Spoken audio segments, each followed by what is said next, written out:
Hello, Marcos out there. How you doing?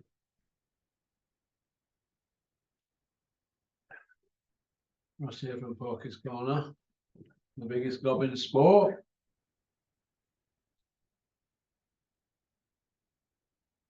20 to 7 on a Thursday night. Nobody will be out my brains now. In Sheffield Town Centre. But not for me that at the moment. How we like the thumbnail. Is boxing fractured? Is boxing the problem? Who's the problem? Well, we're going to do a video on that. Let's get it. Where's my comfort ball?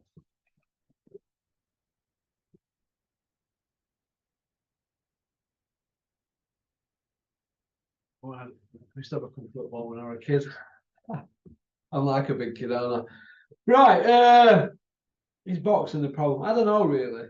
I liken boxing. When I started with Dennis, I used to look at it. I used to weigh it all up. And I was like, God, it shocked me, seeing it close up.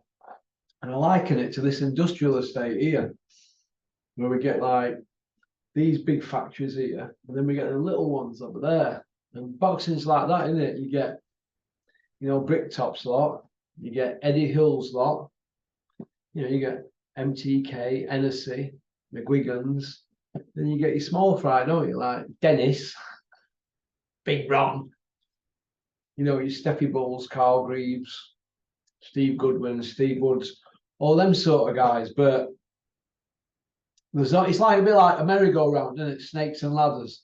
There's only about after Big Two, there's only 6 or 7 other games in town, isn't there, really? And it depends what level you're at. You see people come and go all the time in the sport. And I think it's a bit like that. And when people talk to me about loyalty, do me a favour. It's just like working in a factory, isn't it? And somebody coming and saying, do you want to come and work at my factory? It's better money. It's nothing personal. But people take it personally, don't they? That's why a lot of laminate holders, a lot of managers and a lot of fighters, they take it personally if you criticise them. They can't come and do anything about it. So what they do, they send stupid messages, don't they? Emails and phone calls and this and that. Nobody ever fronts it out, do they? It's the only way they can fight back, in it. They take it personally. Worst thing you can say to a boxer is, well, you weren't that fast, or you didn't punch that hard, or you couldn't take a shot. It all grates with them, doesn't it? You know what I mean? It's just like a tradesman, isn't it? A window fitter. If you can't see, look, no matter how good window is, how good toughened glass is, you can't see, look, and finish it off properly. It's going to look crap, isn't it? It's not going to be a good mechanic, is it? If you're going to leave car mechanic, if you're going to leave dirty fingerprints all over a car. You see where I'm coming from? Now, boxing's a bit like that. It's fractured. People used to say, oh, look at Chris Eubank Jr., Chris Eubank Sr. How loyal was he to Barry Hearn and that? Well, look how his career ended. Once he got beat by Steve Collins twice with Hearn, he was gone, wasn't it? He was no good to Hearn. But where could he go then? The only other game in town was Bricktop, wasn't it? Look what happened. He got beat, didn't he, twice by Carl Thompson. Carl Zaggy done him. All on Bricktop shows. Do you know what I mean? Naz were with Bricktop, wasn't he? They went the separate ways at one point. Where could he go then? With Barry Hearn, wasn't he? And he got beat in Vegas. Barry Hearn knew that the game was up, didn't he? So you're going to Vegas, you're going to fight Barrera.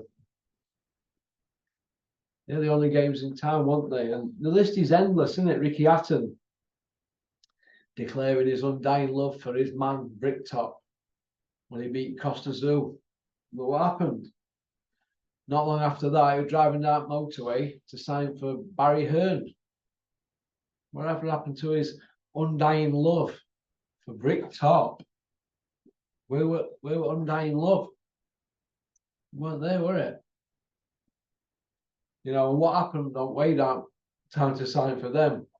Big Ron Dennis rung up, didn't he? This is on my channel if you go watch. They said, I've got 300 grand here in a carrier bag. Do you want it? They turn around near Watford Gap. And that's a true story on my channel. Go ask Dennis on his Twitter or his Facebook. The name of the game is pound notes. There's no loyalty. All them WBU defences that Ricky Fatten had with Bricktop, spoon fed, all them tickets sold, dragging it out, waiting for Costa Zoo to get old. Look what happened when the push come to the push, stuck it in on Bricktop, didn't he? He stuck it in on Big Ron as well. Big Ron went 4-0 with him. Bricktop had a lot more fights with him. And Bricktop and Big Ron Dennis, they never lost a fight with Hatton, did they? They still got stabbed it back. Because money's the name of the game. There's no loyalty. And Ricky Hatton comes out now, doesn't he? Or Ricky Fatten comes out now, doesn't he, when he's sober? Bigging Bricktop up. Oh, Big Frank and Big Bricktop, my big pal and all that. If he's such a big pal to you, why is your son with Eddie Hills?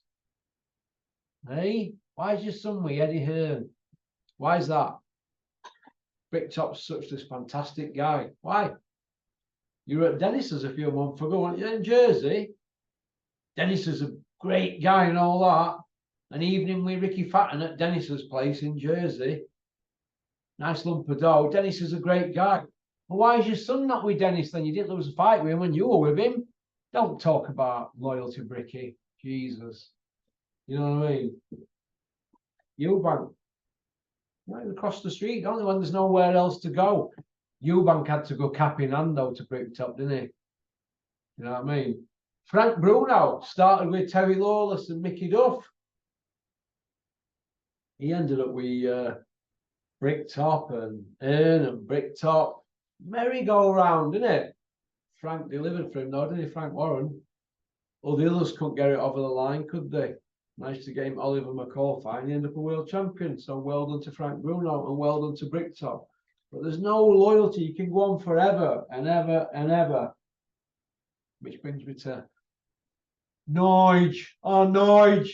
Nigel Benn, one of the biggest bullies outside of boxing. A massive, massive bully, intimidating guy. A techer. Yeah, he'll just tech and tech and tech. Is that right, Nige? Proper bully boy. Hey? Nigel Benn, what were he with Mendy? Bricktop and Mendy and Bricktop best man at his wedding, Mendy's wedding. He ended up with Barry Hearn and then went back to Bricktop. Oh, I should have never left. Had to go back cap in hand and ended up with Don King and Bricktop. Didn't he? Look, moral of the story is this: 90% of fighters are brassers. Brassers, 90% of them. If a better deal comes along, they're going to go elsewhere. There's no loyalty. If you want loyalty, get a dog. And that's one of Bricktop's sayings, isn't it? So Nigel Benn's not a loyal person. And he bigs Bricktop up all the time, doesn't he? Nige, good old Nige, yeah, Frank's all right, yeah, good geezer and all that. Well, if he's such a good geezer, why is your son Conway Eddie Hills? You big Frank up all the time because they're playing the game. Connor might need to go to Bricktop down the line, so you know they like to play the game. They're playing the game. Most of these show and tell. They're telling you everything, showing you nothing. You know what I mean? What about Naz? Hey, what about Naz? And Bricktop declaring undying love. Another marriage made in heaven or hell. They went the separate ways, didn't they? Bricktop tells it like, well, the brothers got involved and all that. No, we're about dough. We know what we're all about, Bricktop. About dough. You got your marching orders. It's just how it happens, isn't it? That's just how it happens. And what did Naz do? He went to Barry Hearn, didn't he? Like I said earlier, look. It's boxing, isn't it? It's boxing. You know, what can you do? Look at Froch. He was Hennessy, wasn't he? All the way. weren't happy at one point, crossed the street. It happens in boxing. It happens. There's a better deal on the table. You've got to think of yourself. So when people come out with all this undying love and all this, Tony Bellew used to come out with some corkers, didn't you, Tony? Tony loves to talk a bit of pony. Tony Bellew used to come out with some corkers to Bricktop about loving him and what a great fella he was and all that. What happened there? He crossed the street to Eddie Hills and got married to him, literally, and wanted to live outside his house, guarding family. He's got a matchroom tattoo on his arm, just like Darren Dazzling Barker. Isn't that right, Darren Barker? I think Darren Barker's tattoo's a bit smaller than Tony's, though, isn't it? You imagine Tony with his big M on his chest, the matchroom, in a big love heart. Pop, pop, bang, eh? So, all them people on the thumbnail, though, most of them are the problem in the sport of boxing, media guys and whatnot. We know, don't we? We know what's going on, don't we? Brassers, 90% brassers. 90% of them brassers.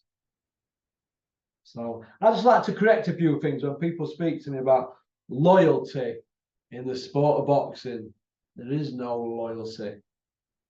There isn't at all. I've seen people come back with begging bowl out to Big Ron's. I've been sat there. Big Ron used to sit in his chair and I used to sit there.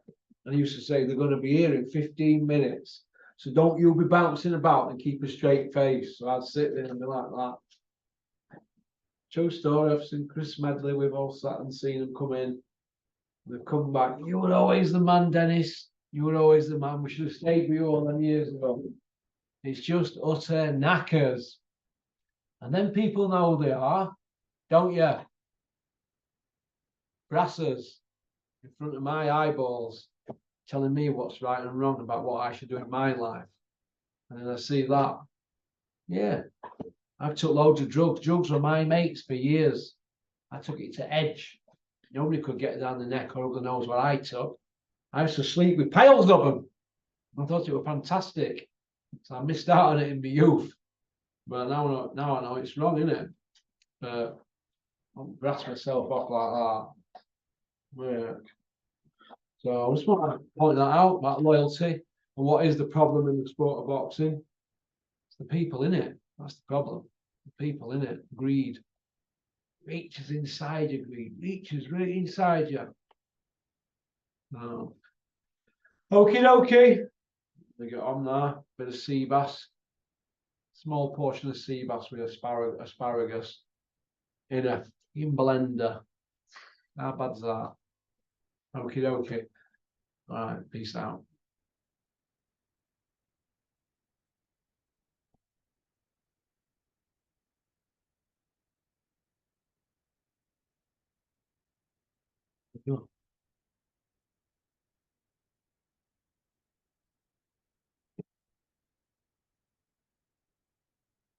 Keeps fucking clicking on me.